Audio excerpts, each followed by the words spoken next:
We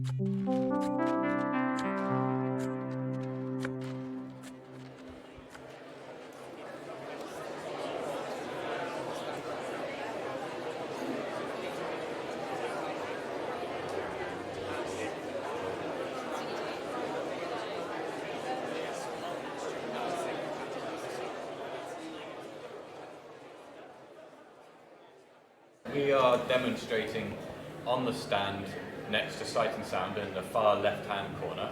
So we can chat after this, and anyone who wants to come and do a demo with us, we'll be walking over to our stand and setting it there, and we'll do a demo of the device. So my name's Ed Rogers. I'm from Bristol Braille Technology. I'm the managing director. And the company has been running since 2011, and its mission has been to make Braille more useful and to be able to make it far more affordable. Thank you for closing that door. We've been developing the Canute for most of that time. The Canute is a technology which resulted in the world's first affordable multi-line Braille display, Canute 360, and we released that at the end of 2019. Since 2023, over the last few years, we've been working on a new device, the Canute Console, which we have up here. And today we are at our stand talking about some of the new applications since this time last year, and a slightly new direction for the company. Those new applications include spreadsheets and tables. They include schematic diagrams. It includes far more flexible and easy ways to build your own applications without necessarily being a seasoned programmer. This being especially important because we are building devices that make data far more accessible.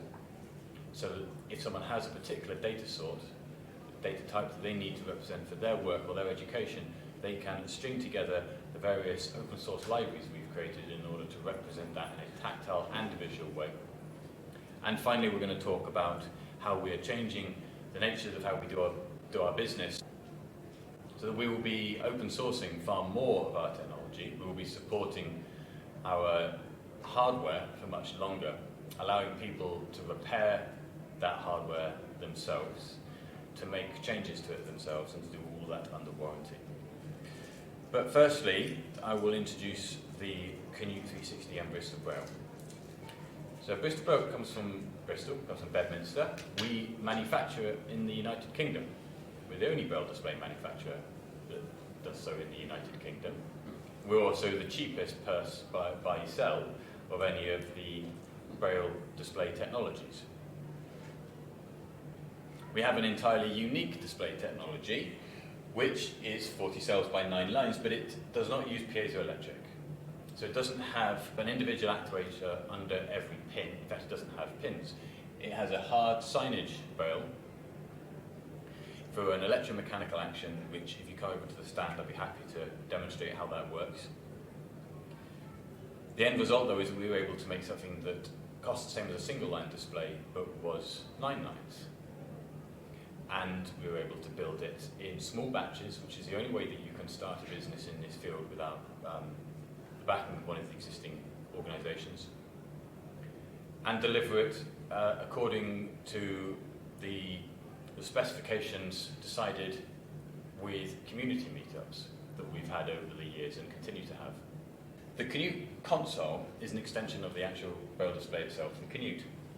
So I'll describe that as an actual Braille display first. 40 cells wide is about 10 inches. 9 lines, which is spaced at 1.5 width, makes up a third of a traditional paper Braille page, so that's 360 cells. At that number of cells, you can represent spatial visual documents with exactly the same information on the Braille display as on the visual display. We make the most of that in the Canute Console by mounting the Braille display itself inside a workstation which has a lid over the top, which folds up and has the computer monitor on the inside. And that monitor is in a high contrast white on black, which matches the layout of the Braille display and has no more information visible on the monitor than is on the Braille display. Underneath the Braille display there is a tray with a QWERTY keyboard that pulls out. This makes the whole device about 14 inches left to right. Because the Braille display is elevated, it makes it about 5 centimeters high, and it is about 8 inches front to back. It is a workstation desktop device. The first thing we've concentrated on at the start of this year was tables. And the reason we concentrated on tables is because we believe that it is the most important and the least addressed area for where Braille can make a big difference to someone's productivity in almost any field of education and employment. The reason that's important to us is because the reason we built the Canute Console as a workstation is very straightforwardly to enable someone to earn more, to do more things in their career, to take new opportunities as a result of having this device at their fingertips. Our spreadsheet viewer, therefore, takes Excel files and dynamically resizes them and reflows them into a Braille table, which you can pan around. The bottom line, as in most of our applications, the bottom line becomes a status line. So you might have multiple columns visible, each of them truncated, according to your specified level of zoom. Your cursor will be floating in the middle of one of those columns, and the status line will be showing the full data for that particular cell. That principle we are expanding upon in the near future to, and by near future I mean, as far as I can tell, I think in the next couple of weeks, to include updating the spreadsheet through programmatic means so that you can dynamically adapt it as well as look at an existing Excel file. The applications for spreadsheets are very straightforward, but the next one, which was inspired by the work we did under spreadsheets, was schematic diagrams. And actually the principles are very similar. We're using spatial Braille. So we're not talking about diagrams that are drawn as a series of lines. We're talking about using acronyms, Braille acronyms, maybe there's 1 letter, 2 letters or 3, or longer if there's space for it, to represent different data points, nodes if you like, along columns on the Braille display, and mirrored exactly the same on the visual display. So for an example, we have spent a long time working on a transport map viewer where you type in an address, the Illick Centre, London, for example, and then it will give you an example of the various bus routes or tram routes. There are no tram routes, but it gives you all the different things to search for, and then you choose that, and it will then draw you a exploded schematic diagram of the various stops around here as acronyms. WE for West Bromwich, for example. And you can tell the relative connections between them and plot out a route. The first use in anger that we've put this to was for a client very recently started testing this, was to take that same application and to apply it to circuit diagrams. They have a very specific and acute desire to make hackerspaces. I won't say who this client is just yet, but it's in America. Make hackerspaces, makerspaces, university labs and so on accessible to blind people by opening up circuit diagrams, opening up CAD files and so on to a fully blind tactile individual to be able to work on that and to be able to tell the output without having to get something 3D printed every time. So we were able to take exactly that same schematic diagram approach, which I appreciate will probably need to be tried to be understood, to represent the different points on a circuit diagram. And of course you could do that for anything, whether that's a brainstorming application, a network application. The third thing I was going to talk about is programming. Bless you.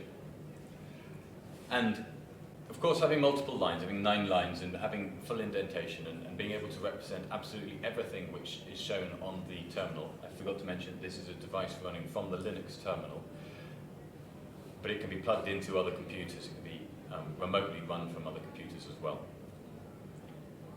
The biggest advantage immediately when you think about programming, for those who want to do it, is that by having 9 lines, by having a full 40 cells, you can do the indentation and represent the white space properly and look at a full function or a large part of a function, making it far more efficient. However, there is more than that, which comes down to the way that we've been building this over the years with our community and with our users. What we've done is every single machine we've sold, almost every single one of these Canute consoles, we've asked the individual, what do you want to use yours for? And then either they've done it themselves and we've helped them, they've come up with a new application, or we've programmed that application for them. And this has ended up with a very rich, very easy to use library of functions where all you have to do is write a plain text file, send it to the appropriate function or command line call, so you don't have to necessarily even learn to program, you just have to be able to write a plain text file, and it will generate an application which has a visual output and a tactile output, and that can be a grid, it can be diagrams, it can be tables, it can be charts. I haven't even mentioned charts, but we have dynamically created charts as well. Those single line calls make it possible to really speed up the process of someone who's in some sort of data analysis role or some sort of computer science role, or simply someone who's been moved sideways in their job or been offered some sort of promotion but is unsure if they're going to be able to get immediate accessible access to the data they need. Throw the data at one of these rich variety of functions we've developed and see whether you can get what you need out of it.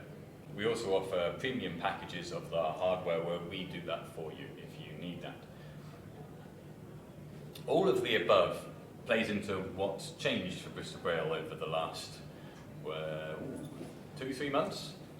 We've now got the backing of a new partner called Material Focus. And as a result of this, we're going to be supporting our Canutes for essentially indefinitely. We'll be offering spare parts for as long as possible. We will be gradually changing the terms of our licensing and the rest of it so that people can make repairs local to them. It's not so much of an issue in the UK because the price of sending something back and forth to Bristol Braille isn't too high, but if something were to happen to the company, as happens occasionally to companies, we think people ought to be able to own their own hardware as well as their software. So we will be open sourcing the schematics for how the thing is built. We will be making it so that people can repair it themselves under warranty or have that repaired by local repair shops of their own choice. And we will be expanding the range of our software, which has been open sourced already. For us, the most important part of all this has been that all of these individual things have been driven by the actual customers or the people who have met us at meetings over the years. We often do Braille and Beers after Site Village.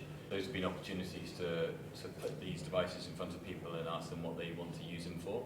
We ask our customers, what are you doing in your career and what could we most usefully do to build that, and then we very quickly put something together and release that for everyone else. That's how we ended up doing, for example, a star map. That's how we, for some reason, ended up doing a top-down representation of a football match where you can watch football matches from the internet and it will represent it in tactile form. That's how we ended up doing charts. So, before we go any further and go into any more of the specifics, do we have any questions about the applications that I've described so far?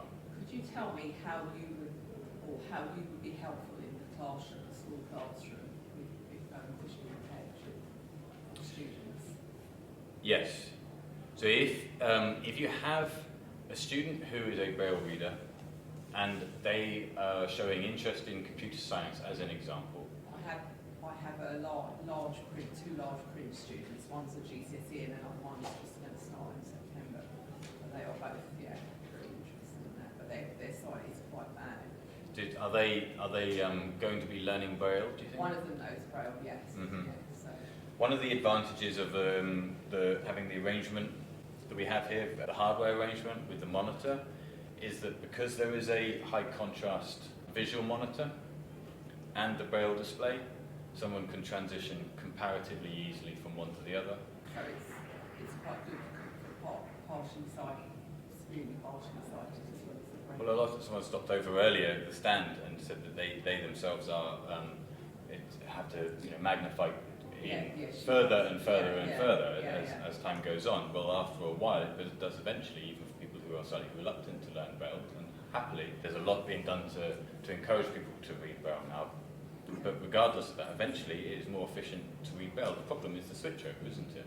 And a lot of people want to be able to mix it up a little bit. Yes, So yes, definitely, that's the case.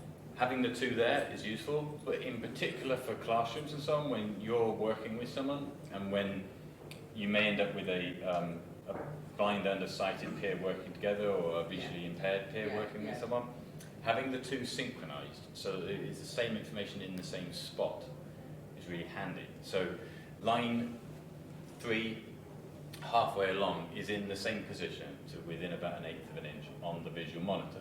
You can, as a blind person who cannot see anything at all, could point to the monitor and know what you're pointing at, and vice versa. Someone who is sighted and doesn't know any Braille can point to the Braille display and say, you've made a mistake there, or this is what we're checking, this is the column we're looking at.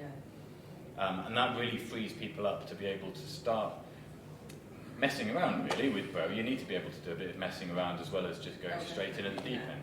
And independence as well. Right, we do, as I talked about data analysis, and of course that's skewed, as you might imagine, to people who are have already made the kind of decisions they want, or what they're doing, whether they're taking A-levels, they want to do computer science or whatever. So that she's doing it at GCSE and she'll be doing it at A-level. Well, if she's already made that kind of decision, she's quite possibly an ideal person to get involved in what we're doing, because we would, from a personal, selfish point of view, we like working with someone like that because they have an acute need, which makes it very simple for us to say, they have a particular piece of data, and we can then work directly with them and say, oh, so the Canute is currently kind of being useful, but it's a pain when you're trying to get through this login screen. How do we help you do that? That's really handy. But even for someone who is maybe still working out, you have more basic applications like just text editors. And just being able to export something to Word and know that the heading is a heading and that sort of thing. It has its uses. But we really are skewing more towards people who have a goal in mind, and they know what they want and they want what they know. Well, that is why I'm here. Graham? Yeah, just a general question to make sure I've got the concept of the device right, really.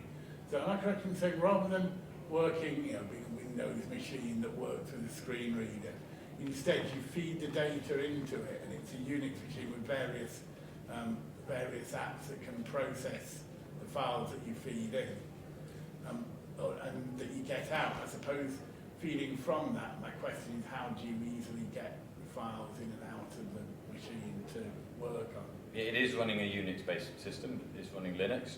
It has its own file system, and it has a Wi-Fi chip, so you get files on and off it using USB sticks, or you use some sort of file download.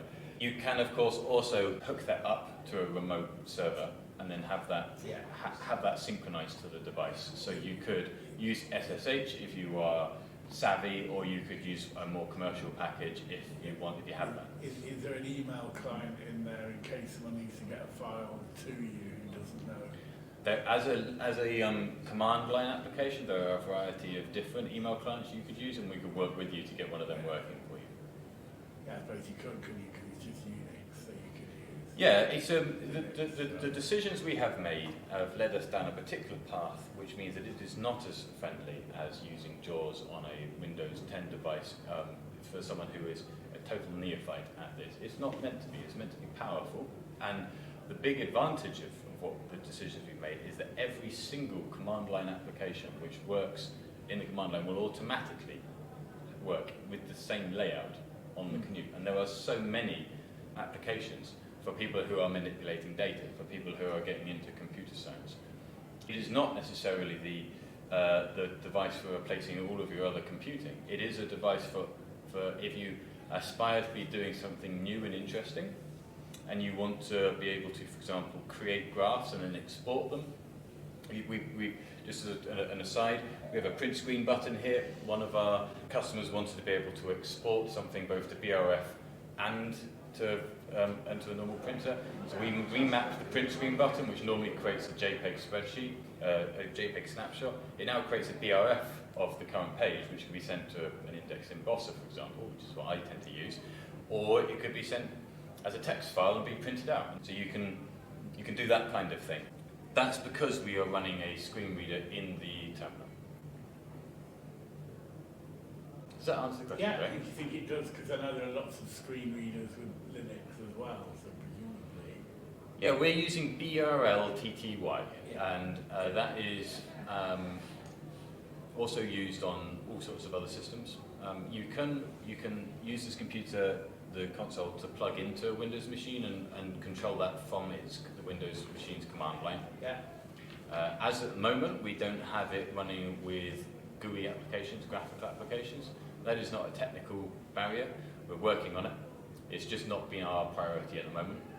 Yeah, because I get that people in sort of education, specialist employment use command line. That's the way we're starting, yeah. We are unapologetically a relatively small player in this field. We're very proud to be building stuff in our workshops down in Bristol. You can come and visit us and we can build the machine in front of you for you on the spot, right? We'll then make the applications you want for it. We're really looking for not making the device for all seasons necessarily. We'll work up to that. In the meanwhile, every time someone comes to us with a problem, we'll try and solve that problem, and the solution then goes out to everyone else who's ever bought one of our devices from us. Do we have any other questions? I know you two just came in, might have missed the start. Would you like me to cover very briefly the applications that I was discussing before you came in? Yeah. So I was talking about the Canute Console. Bristol Braille Technology has been building the Canute Console since 2023. It's based off our existing Braille display technology. Our existing Braille display technology was the original multi-line Braille display, the Canute 360. It is about the same price for 9 lines as you would otherwise pay for a single line of Braille. And what the Canute Console has developed over the last year, since we were last here, is spreadsheets. So this is dynamically resizing spreadsheets which take Excel files or online data tables and creates Braille files, Braille tables which you can then pan around and zoom in and out of and so on. Spreadsheets, schematic diagrams, which are not diagrams built out of dotted lines designed to represent the visual version. These are representing points of data. So WE for West Brompton, the station here, and then given an example of a tactile map. And then you have the other bus stops exploded out from that position, represented also as Braille symbols. And the reason we do that is because people can as long as someone already knows Braille, they can very quickly associate WE with West Bromwich, whereas trying to represent that in a sort of visual form and represent that is not really prioritising Braille, it's prioritising the visual medium, I think. So we've created schematic diagrams which are based off very similar principles to the spreadsheets, all about maximising the speed and convenience of getting data out of something which might otherwise be less than accessible. When it comes to programming, all of the applications we've built, including ones of previous years, which I haven't been covering today, they have largely been made available. They're all open source, but they've largely also been made available as standalone functions that you can call from the command line or from within a script, where all you have to do to write your own application, if you have a data source, take that data source and feed that to that command, or feed a text file of your own writing to that command, and then it will create you a spreadsheet or a chart or a menu with spreadsheets and charts in it, and so on and so forth. So it's about very quickly enabling someone to have better access to data. Might I ask what your interest in Braille is? I started reading Braille this year in January. I can only read the grade 1 contracted Braille at the moment. I've been Braille for 5 years, and I actually using my site. I'm actually a data analyst. So yeah, I'm on a That's interesting. journey of sight loss, and I'm learning how to use a screen reader and reading Braille at the same time. So. Well, right at the start, I did say that this is a mains powered device, and there is no mains here. So what we have a stand at the back, and after we're done here, we're going to set our stand back up again. It's next to Sight and Sound. You're welcome to come back with us, and we can do you a demo. And if you're a data analyst, you say. I would be very interested in hearing the kind of data you work with and whether something we've built is already of interest for what you have to analyse, because if it isn't, that's also fascinating. We hear what people want to use it for, and we sort of put that into our pipe and work out how we can release a new application for that in the coming months. That's how we have developed every application so far. Someone at one of these shows or one of our customers has said, "Can we do this?" And then we come back next year having done it. So. Okay. Can I ask you? Please. You earlier mentioned that you're the cheapest Per cell, yes. per cell. Are you, Pricing? are you ever going to consider, I know it's not your thing, but consider downsizing hardware to popular portable stuff? I'll answer that the long way around by starting with the pricing, because I should have covered that already. So the price of the display itself, this is a two-part device. I'm lifting the display out. The display is a standalone reading device.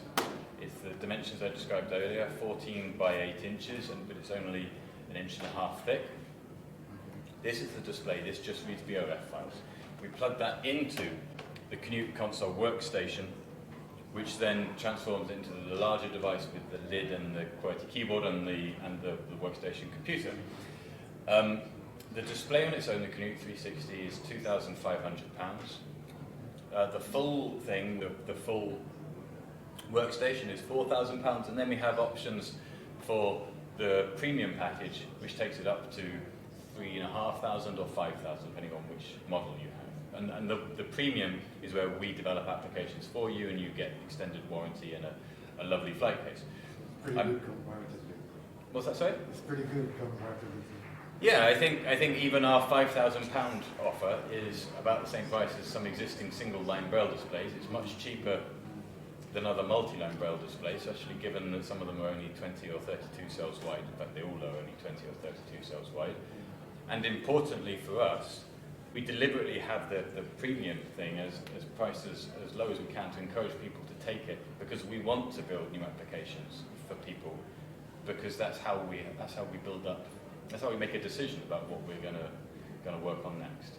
To answer your question, though, about will we be able to scale down, it's not impossible, but we won't go down to single line.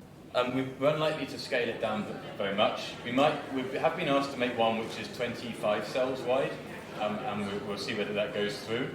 But we won't have less lines really, because it won't get much cheaper, if that makes sense.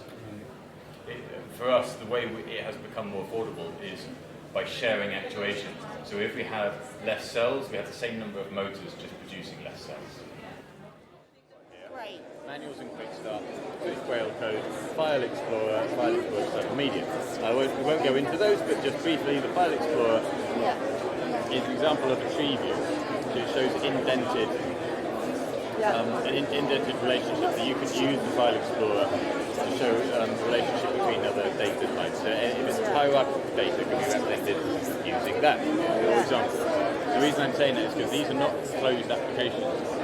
These are scripts that you have on your computer that you can remake to use in an entirely different way, as long as you want it to represent it in a similar way. Does that make sense? Different data, same representation. We have the command line.